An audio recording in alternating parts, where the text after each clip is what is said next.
Hello, my dears. This is Annette of AnnetteLeonard.com, back with Chronic Wellness. Thank you very much for tuning in. This is my third segment of my interview with Mike Porath, the founder and CEO of TheMighty. Here we go.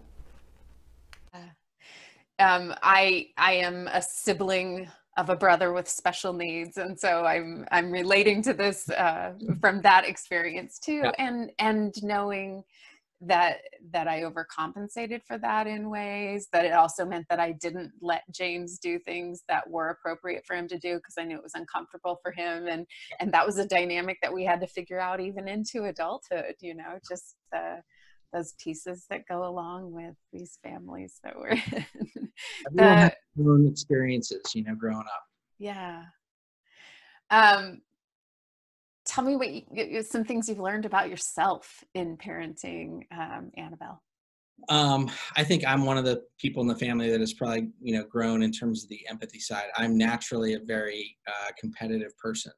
And, I could see myself, without having Annabelle being that, dad on the sideline who's really pushing his kids in to be the best in some sport or whatever.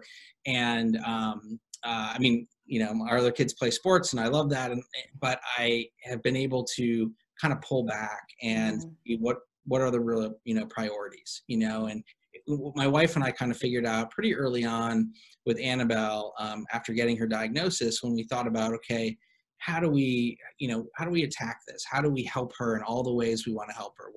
What goals can we kind of set out there for us, and almost guideposts for us in terms of raising her? And we said, we wanted to give her as much happiness, as we could, and as much independence as we could. And we didn't put limits on those things, right? We don't know what she may or may not be able to do or achieve, or, but it was more about if we can try to surround her with the people that will help her in that way, all the tools that we can give her, and the love and care and all that.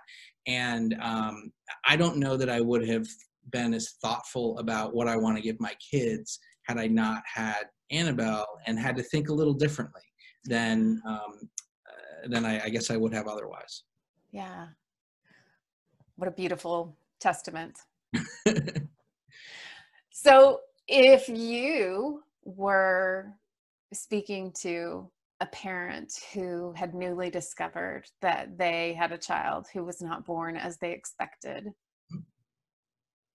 what would you say? What advice are you giving to them? I think most people initially have that experience of this was something that was unexpected, and most people, it's a negative experience, right? To get that, you feel bad, you may feel guilty, you may feel I have no idea what to do, because you don't have any idea what to do. You don't grow up knowing how to do any of these things. But if you can actually take a deep breath, and not focus on, where you think the future is going, but on the day, on what can you do today to help your kid. That was the best advice I got, because, one of the pieces of news, or what came along with the diagnosis, was that by 5 years old, we would kind of know the track of where my daughter was at, the trajectory of what she may be able to do cognitively and things like that. And that unfortunately stuck with me for a few years. How could it not? And so you're thinking, okay, when she's 5, we're going to have a good sense of where she's going to be able to get to. And in some ways, she's far outgrown, some of those expectations. And in some areas, she hasn't done as well as we had, been able to do, as much as we thought she may be able to do. But focusing on that was not as helpful as just, what can I do today to work with her in the moment to help her? And that advice it's decreased, I think, anxiety. It's made me, it's no good to her if I'm thinking about the future, right? It's much more helpful to her if I'm present with her in that moment, whether it's reading a book or jumping on the trampoline or doing all the things that we do. Yeah. And so I've really tried to not project the future so much. I mean, you still have to plan for it in terms of life planning and things like that. But in terms of trying to figure out what it's going to look like, when I removed that, it was almost like a weight off my shoulders, and I could just be present and help her, day to day any way I could. Acknowledging that guilt and grief Mm-hmm. are so often a part of the package of this is not what I expected. Yep. Any words of wisdom about those two powerful emotions?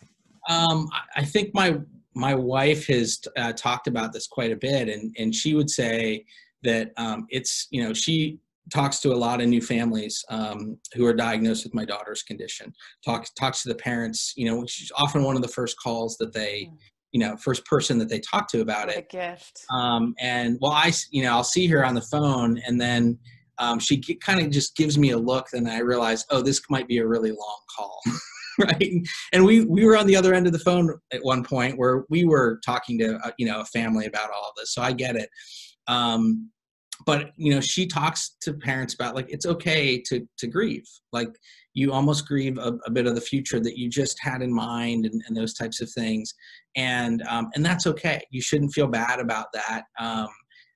It will eventually actually get you, to the point where you're, again, focused more on the kid and all the things you can do to be helpful.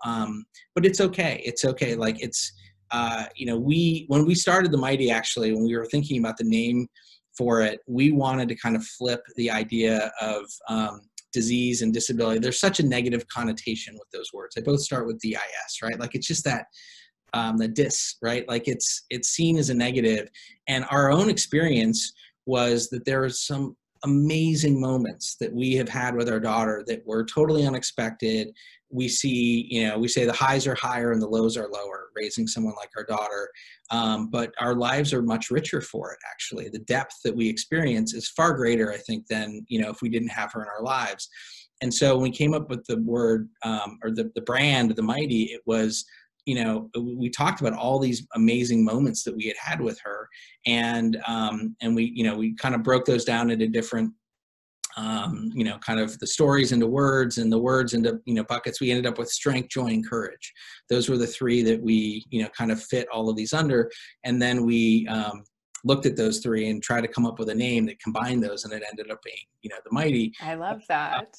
But going back to your question on all this, in terms of the grief and all that, once you get through some of that side of it, it actually then opens you up to experience all these other things. But if you are closed off to it because you don't want to feel upset, but you do, like, it's okay. It's an upsetting thing to get a diagnosis you weren't expecting, right? But once you can accept that, it actually makes, I think, the future much easier. Well said. What a treat.